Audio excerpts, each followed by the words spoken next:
Like moths to a flame, you've thrown caution to the wind for a glimpse into our world. Well, now you're in it. Welcome to Effed Up Stories.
Good evening, everybody. I am your host, Will Pender. And I am your co-host, Ryan Sharp.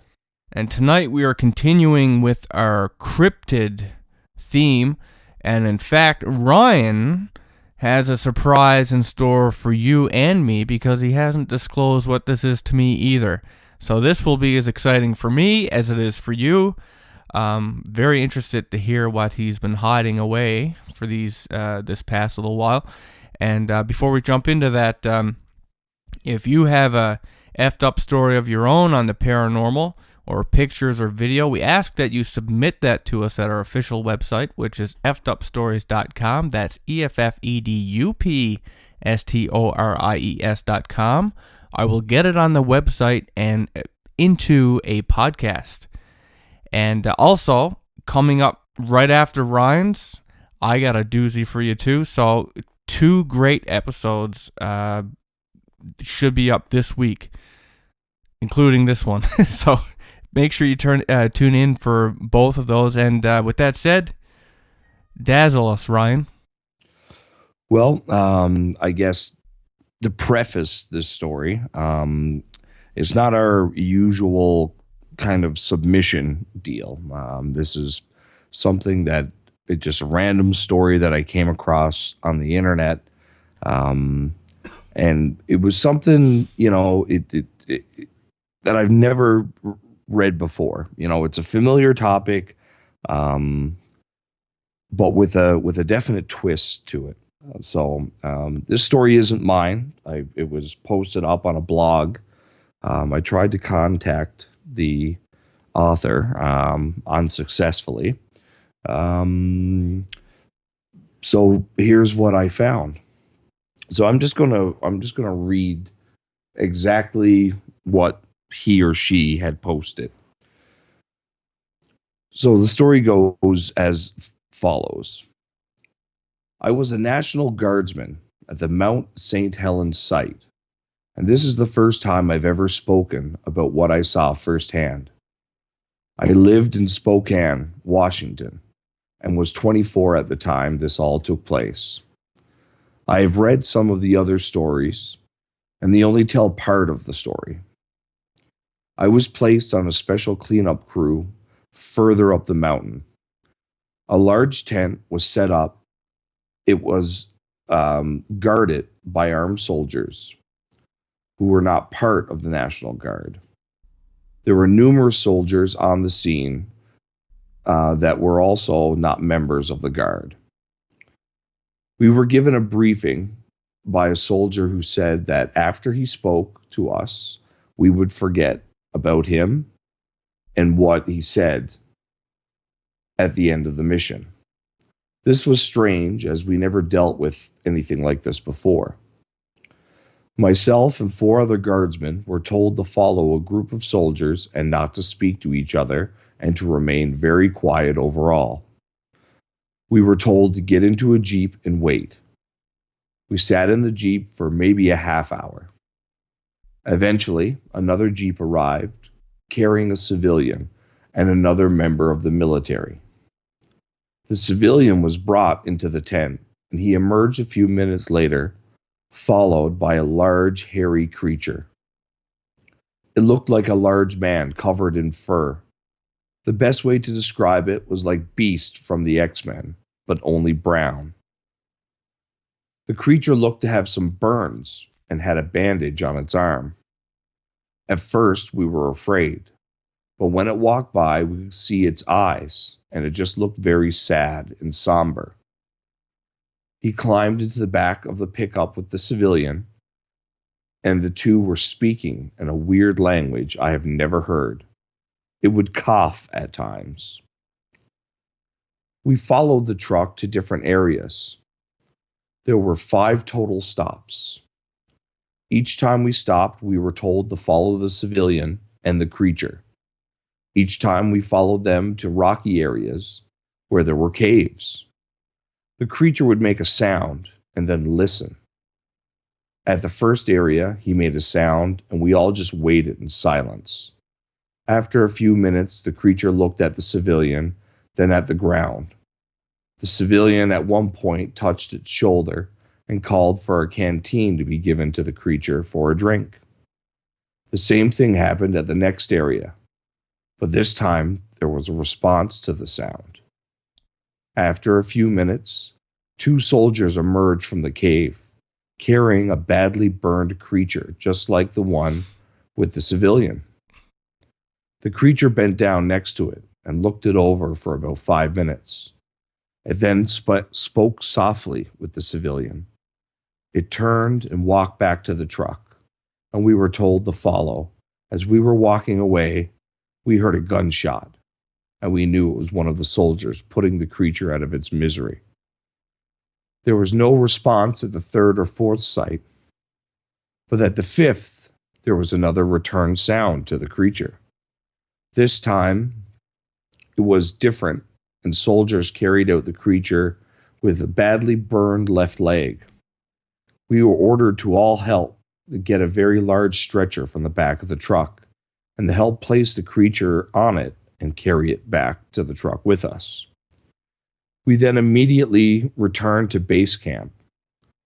The creature was carried into the tent while the other creature and the civilian spoke. We were ordered to stay in the Jeep until we were to be debriefed. As the creature turned to walk into the tent, it turned and looked at us, making a waving gesture with its hand. We took it as a thank you for what we had done. By the time we were ordered out of the Jeep, we were all in shock. We were called over to the area to be debriefed, and it was just strange. I will never forget what was said, because it was just not what was expected.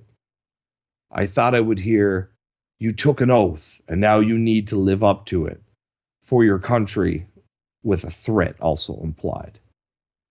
A different high-ranking soldier just said, "Look, do you really want an explanation? You saw what we were doing. These creatures live in these areas. They mean us no harm, and they want to be left alone. Do you really want to do anything that might cause them more trouble? They are like us in a lot of ways. If you need or want to talk about this, just wait about 30 years.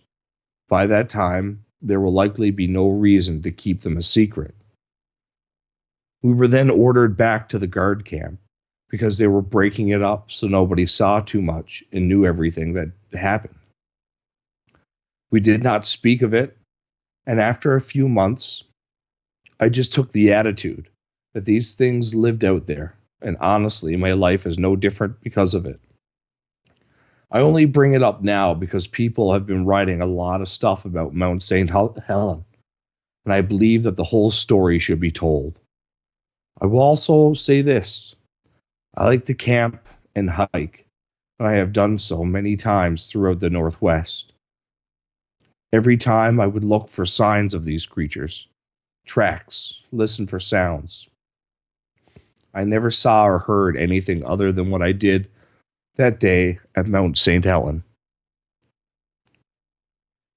So that is the entirety of the tale that I read. And the story takes place shortly after the eruption of Mount St. Helen. So that would explain the burn marks that each of these creatures had. Exactly. Well, actually, I found the story kind of heartwarming that, almost every story you ever hear where military is involved and we have unknown creatures, it's always treated, at least in these stories, as a threat. They kind of shoot and ask questions later. So it was different to hear that they were going to help, I don't know. I guess I didn't expect that at all. Yeah, and I again, for me, when I initially read it, those 2 points that really struck me was, this is the first time I had read a military and monster story that didn't include military shooting the monsters, except in the case with the one that was, dying basically from his burns. So did it have a? I can't remember if you said it. Did it have a time that this happened in 1970? That what was Mount St. Helen? 1988, 1989, something like that. Okay. I believe is when the eruption took place. Okay, so I guess Mount St. Helen's eruption caused a lot of forest fires, and all over that area, and according to the person telling the story, it's heavily populated with Bigfoot. Oh, so you think it was Bigfoot, like the species of Bigfoot? That's I found the story on a Bigfoot blog website, and I definitely took away from the tale that this person was also under the impression that this is the mythical Bigfoot. I find it interesting that there was a guy there that could actually speak the language of the creature. And, I have to say, like, looking at it right now, from my point of view, I really understand, like, first of all, it seemed like the people involved were very empathetic and sympathetic towards the creatures, which is great. And I understand, like, what would happen if we had told, like, if this got out to the public. Well, you and I we would be interested to read it. There's people who would be interested to read it, but we also know that there would be a bunch of assholes with money signs in their eyes about going up and, taking these... Starting a Bigfoot zoo or something. Yeah, like going up and shit, there'd be hunters, right? Just to be able to say that they have a trophy of Bigfoot. I mean, they would be gone. I think they would be gone. We would find them, and then they would be extinct. Some would survive in a zoo for a little bit, but that would be it. And even if they did preserve it with, mating and stuff at the zoo, they would have terrible lives. Well, and, there's the efficacy of it, because obviously these beings are very, they're very much like us. They're people. They might not be human, but they're people. They have a language. We can converse with them. And that's two of the points that really struck me about this story when I read it. I mean, at first I was kind of like, really? And then I done a little thinking and a little reading. And I remember years ago, I guess the eruption was around 1980. I remember years ago reading that somebody had found in a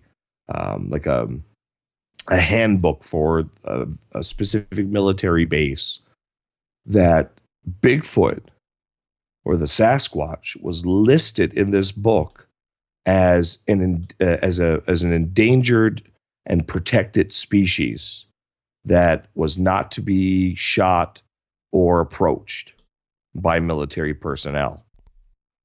Well, I have And a there lot was of some, discussion about that amongst people who had read it and seen it. That all was just some military man having a bit of fun and put it in their handbook as as a bit of a joke.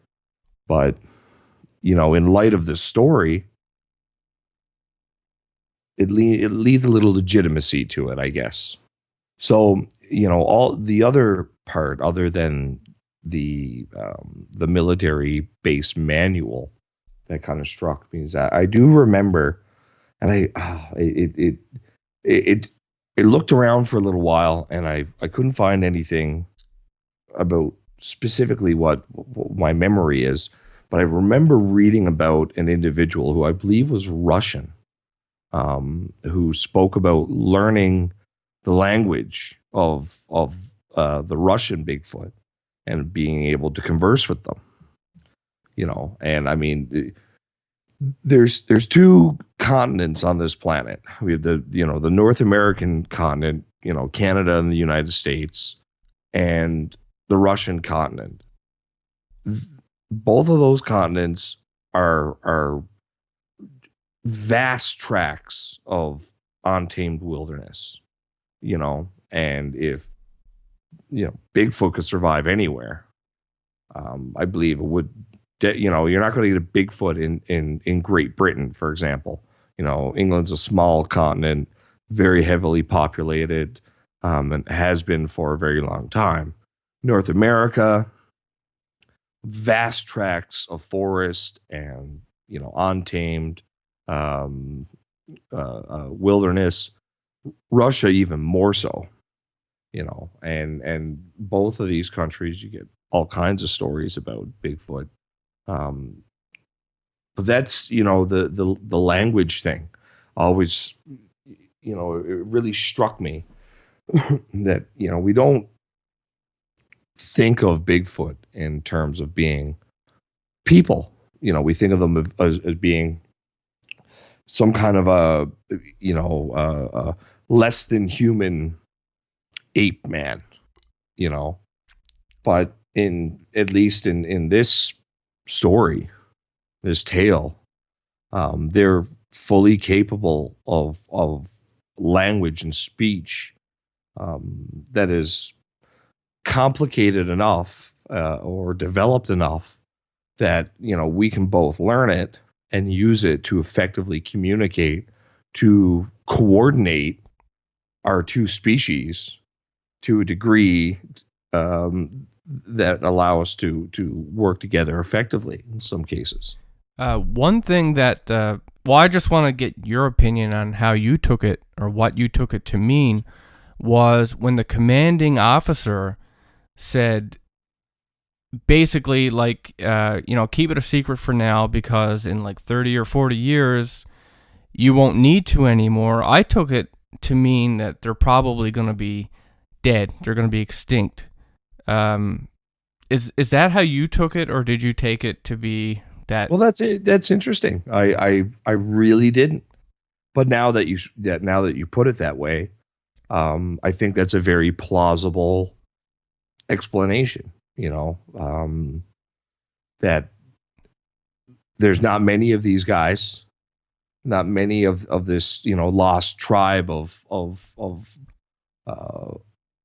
hominids left, and perhaps in 30 years, and to be fair, Mount St. Helen, if it was 1980, that that puts it 35 years ago. People are still having Bigfoot sightings. So hopefully it doesn't mean the extinction. Initially, I took it as there was going to be a declassification or revealing. I just felt that the somber way that he approached it, and like the efforts that they were making, it almost seemed like they were doing their best to ease them, just being uh, kind to these creatures, knowing that they're on their way out.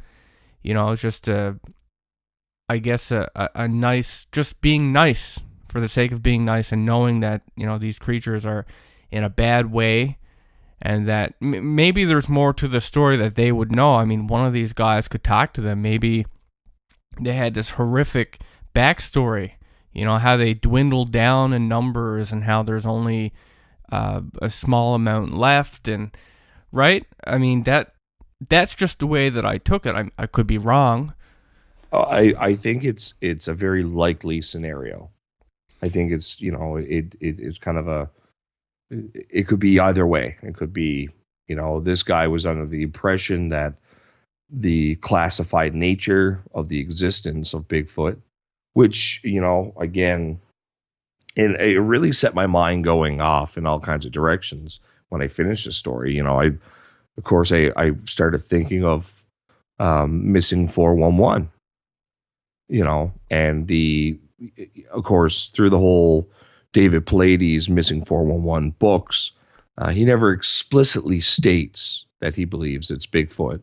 But, before he started doing the 411 thing, and after he was a cop, in between that, he was doing Bigfoot research.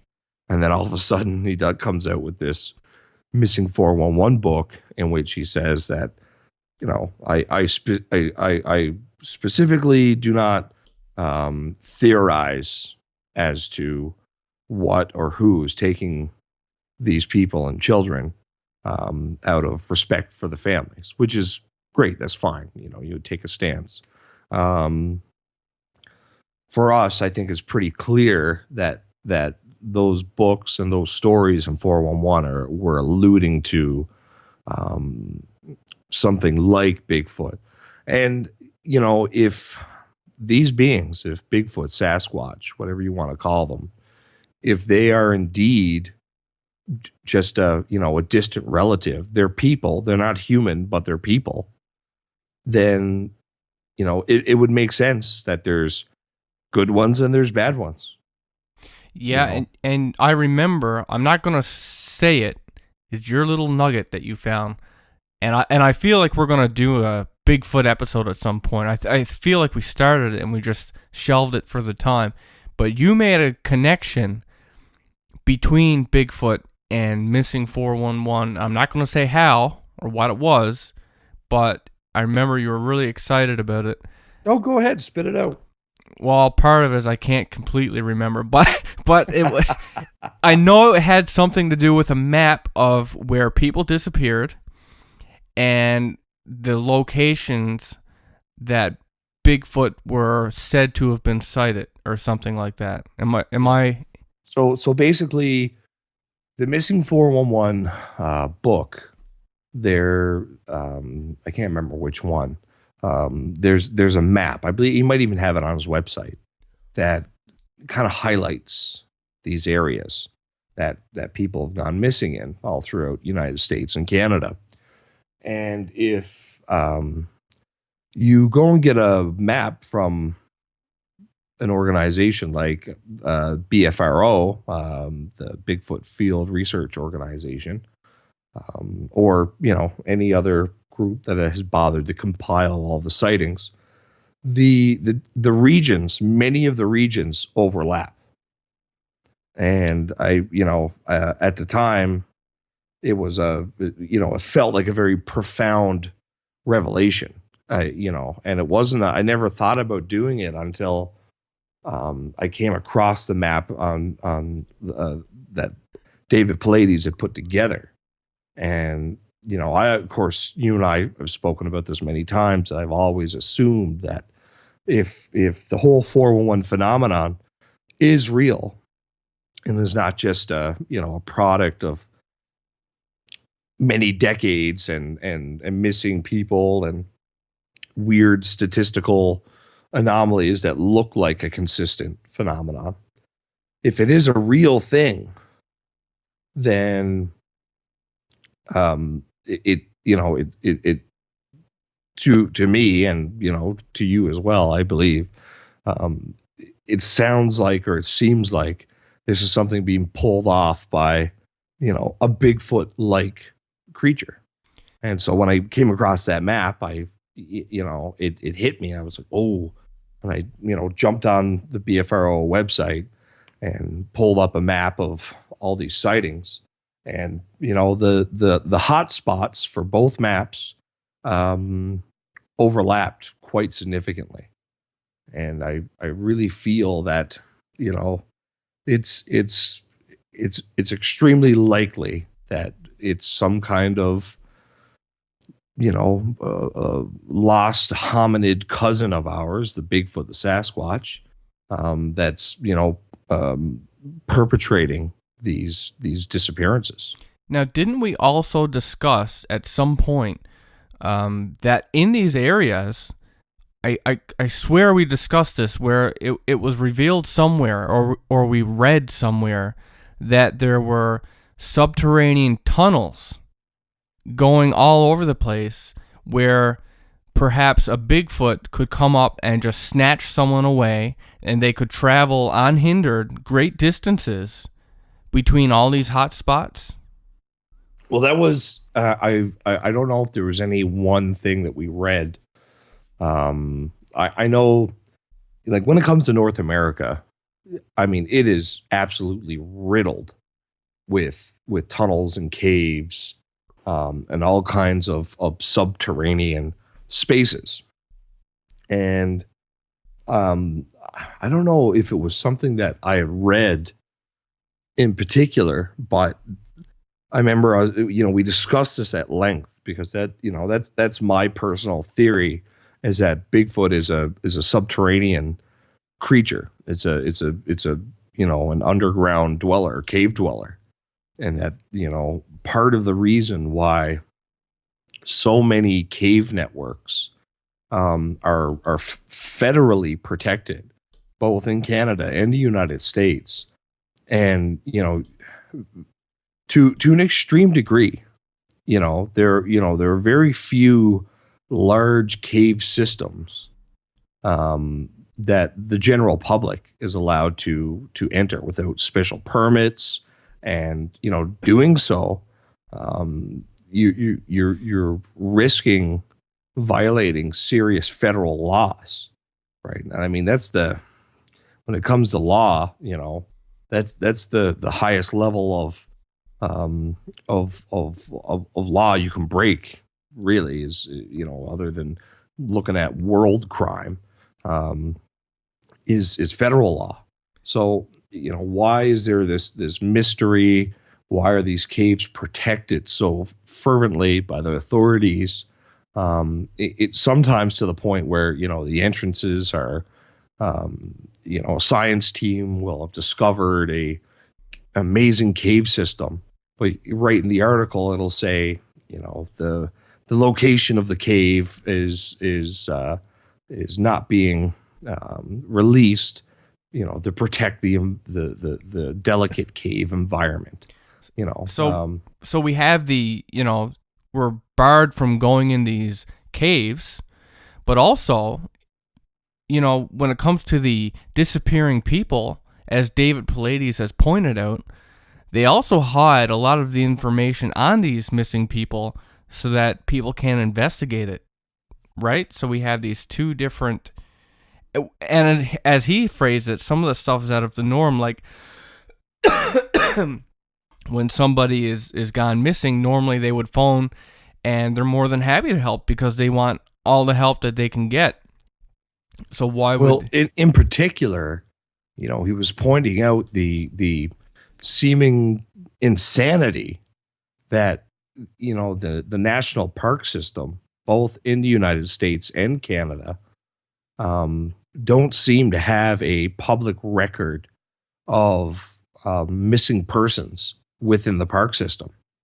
And, if you take the time and just, it's pretty easy to do, just hop on the internet.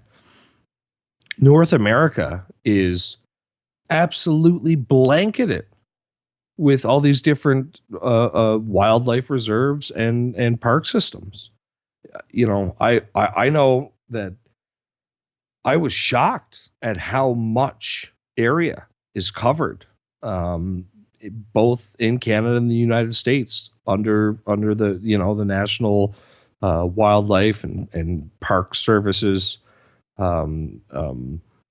jurisdiction, where like, well, this is a park, this is a park, this is a park, and the whole park ranger thing is kind of a they're like the woodland police, and if you're in an area, and I mean, I've personally been in national parks here in Canada, and I've had the rangers drive us out of it. What are you doing? And really, really aggressively question you. What are you doing here? What do you, and it was, we were just driving around, and we had the rangers just drive us off, and we're like, we're just driving around. They're roads. We weren't doing anything. It's like, well, it's not safe here, or there's no, it's out of season. You're not here doing something specific. Is you shouldn't be here. Get out of here.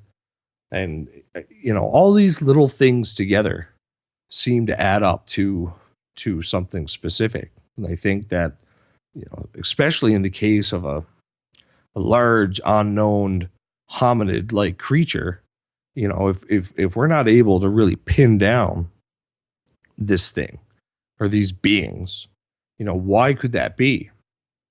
And to me, the answer seems obvious, because it's literally happening under our feet. And I mean, according to this story, this particular population that they were dealing with were in the deep forest on the side of a mountain, living in caves. Well, I'll tell you, just thinking about these creatures underground, tunneling everywhere, and knowing that there's bad ones, or at least assuming so, it would be very freaky.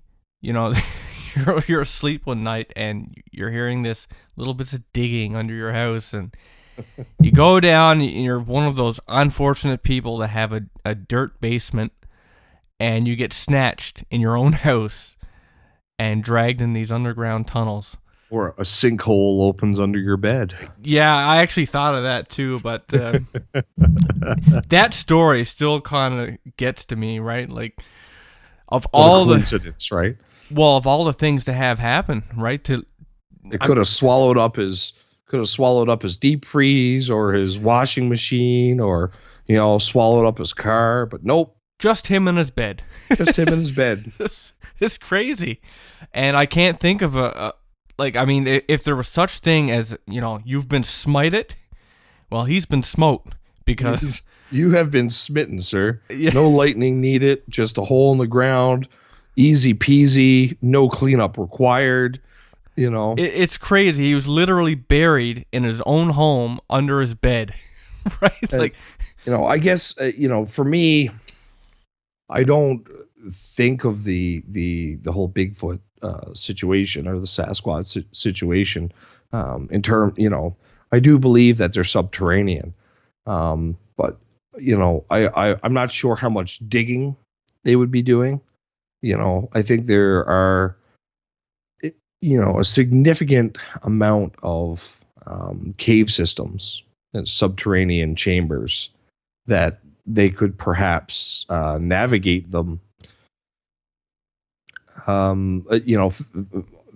long distances underground through these cave systems without having to do any significant amount of digging. I think there's a lot of natural subterranean systems in existence already. Underwater, or underground water flows and that kind of thing.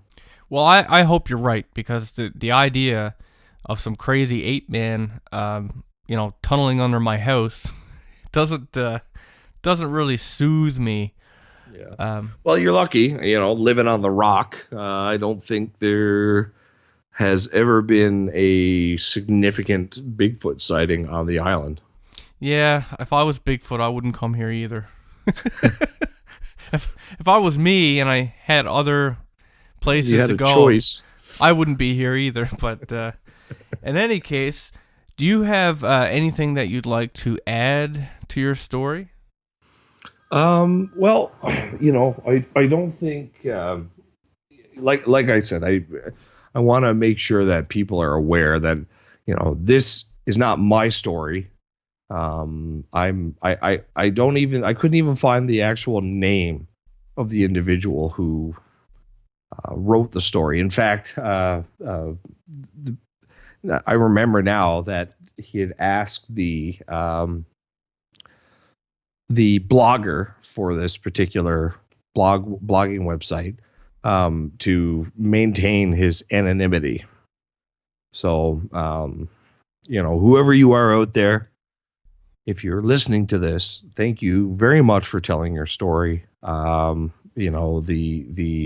The credit 100% is due to you. And just thank you for sharing with us.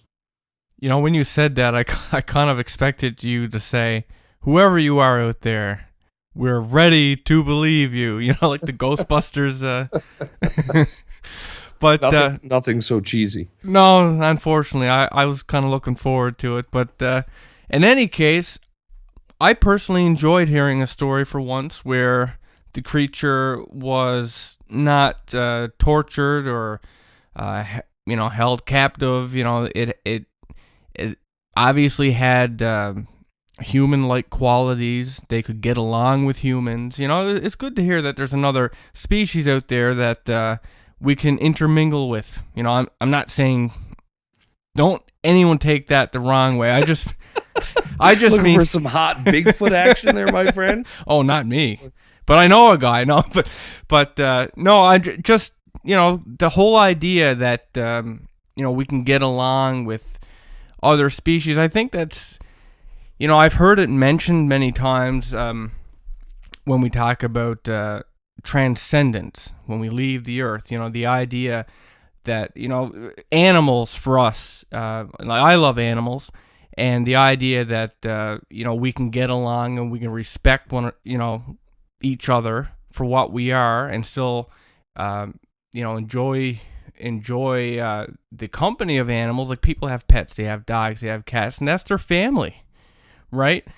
And I think the idea is that no matter how different you are, we should all be able to be able to coexist peacefully, because we're all life. We've all been given life. Yes, we have different bodies. We have different things we're meant to do and achieve, and we're at different stages, I guess, of development.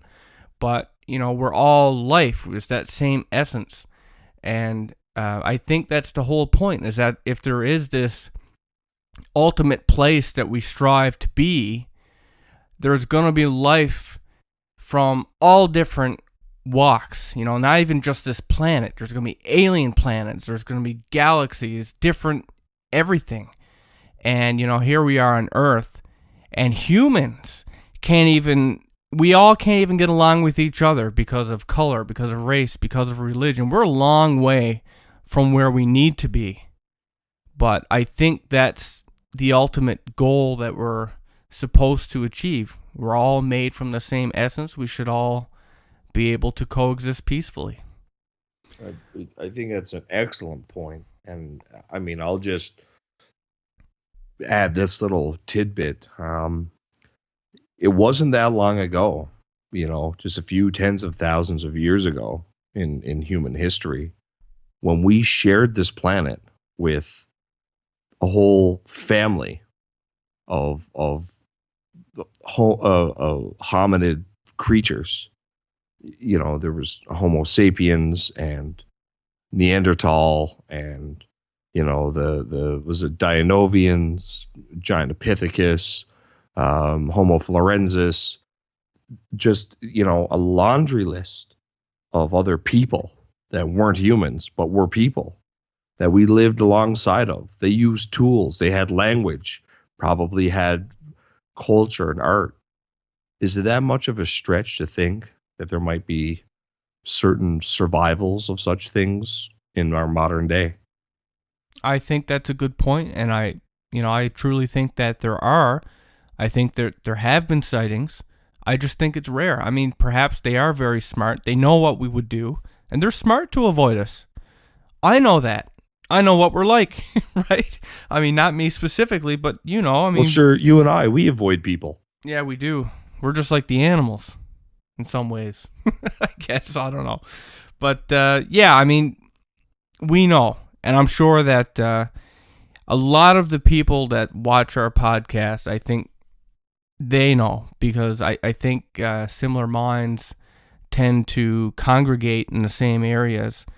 And I think a lot of people that listen to our show think a lot like us. So that, I wouldn't be surprised to see people in the comments have similar views. I know that a lot of our listeners that I've spoken to are animal lovers as well. I can't imagine these people who abuse dogs and abuse cats, and I don't know. I don't get it, because I've always grown up with pets, and to me they're family, and I just really don't understand it at all. But that being said, Ryan, I think it was a great story, and it brought some traits that you almost never hear in those kinds of stories. You never hear it. That's the element of it that I really liked. And again, as a nugget of one of those nuggets out there that aren't easily found. And I found the same kind of thing in a lot of the stories I find. Some of the more interesting ones are in blogs. Like, you only see one of them. Like, everybody's heard of some of these stories we hear, like the Skinwalker Ranch, the Mothman, we've all us paranormal fans have found these stories in one degree or another. I mean, they're kind of scattered, but they're great stories. They are, but they're easily found to a degree. Whereas I was just really surprised that I come across a Bigfoot story that a certain theme of a Bigfoot story that I'd never seen before. That that's the part that captivated me, was like, wow, here's something so familiar. How many thousands of Bigfoot stories have I read since I was in elementary school, captivated with the Loch Ness Monster and the Sasquatch? How many thousands of these Sasquatch stories have I read? And now at, 30 years of age, I've come across one that I, in a very particular way. I've never read this Bigfoot story before. This was something new. And I knew right away that I had to share it with you and with everyone else listening. Well, one of the, the prime areas that I find some of the most interesting stories and or details about stories that we know of, details that aren't well known, are comment boards, they're forums, they're not on major websites or publications. They are from individuals. And on that note, actually, one of my favorite things about our site is the interesting stories that we get from our fans, because they're stories nobody's ever heard before. And, me as myself, being a fan of the paranormal, is one of the really big, perks I get doing this, is that I regularly get these stories sent to me. I don't even have to find them anymore. They're just sent to me. And they're very interesting, and I get to meet really interesting people. And so, I mean, it's really, really cool, and I'm glad that we get to share that with everybody. And with that said, if any of you out there have your own effed up story that you'd like to share with us and get it in the podcast, go to the official website, effedupstories.com. That's EFFEDUPSTORIES.com. I will get it on the website, and we will get it into a podcast.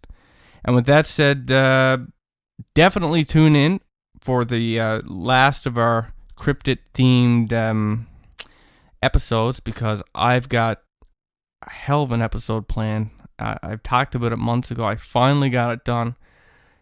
You guys are really, really going to like it, I think. Anyway, thanks for listening, and I hope you'll tune in to our next episode. Thank you for your time, everyone. Good night.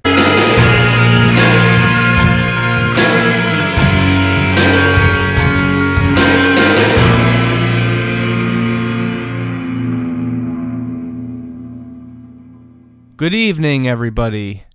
I am your host, Will Pender. And I am your co-host, Ryan Sharp. And tonight we are continuing with our cryptid theme. And in fact, Ryan has a surprise in store for you and me because he hasn't disclosed what this is to me either. So this will be as exciting for me as it is for you. Very interested to hear what he's been hiding away for this past little while. And before we jump into that, if you have a effed up story of your own on the paranormal, or pictures or video, we ask that you submit that to us at our official website, which is effedupstories.com. That's EFFEDUPSTORIES.com. I will get it on the website and into a podcast. And also, coming up right after Ryan's, I got a doozy for you too. So, 2 great episodes. And this is the first time I've ever spoken about what I saw firsthand. I lived in Spokane, Washington, and was 24 at the time this all took place. I have read some of the other stories, and they only tell part of the story. I was placed on a special cleanup crew further up the mountain.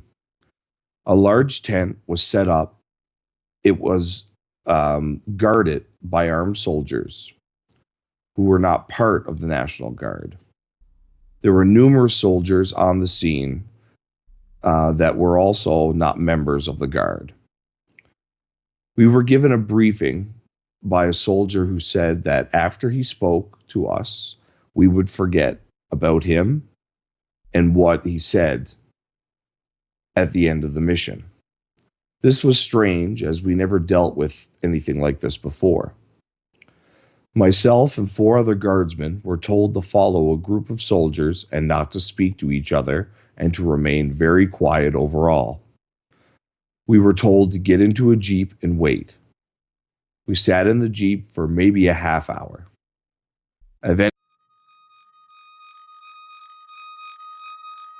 Like moths to a flame, you've thrown caution to the wind for a glimpse into our world. Well, now you're in it. Welcome to Effed Up Stories.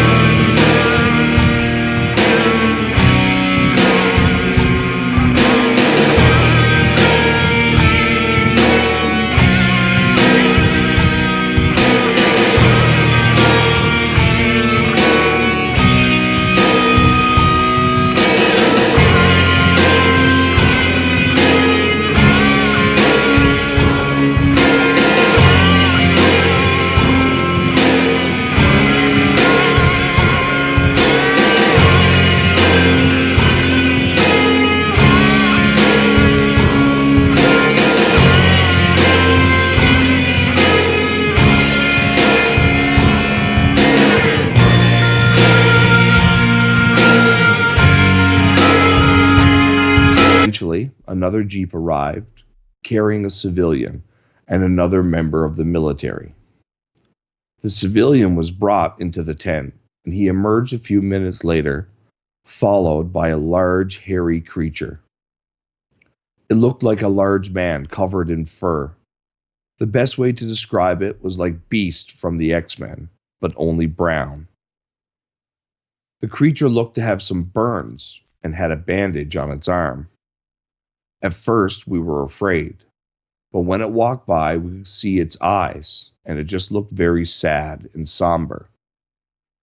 He climbed into the back of the pickup with the civilian, and the two were speaking in a weird language I have never heard. It would cough at times. We followed the truck to different areas. There were 5 total stops. Each time we stopped, we were told to follow the civilian and the creature. Each time we followed them to rocky areas where there were caves. The creature would make a sound and then listen. At the first area, he made a sound, and we should be up this week, including this one. So make sure you tune in for both of those. And with that said, dazzle us, Ryan. Well, I guess to preface this story, it's not our usual kind of submission deal. This is something that it's just a random story that I came across on the internet. And it was something, that I've never read before. It's a familiar topic, but with a definite twist to it. So this story isn't mine. It was posted up on a blog. I tried to contact the author unsuccessfully. So here's what I found. So I'm just gonna read exactly what he or she had posted. So the story goes as follows. I was a National Guardsman at the Mount St. Helens site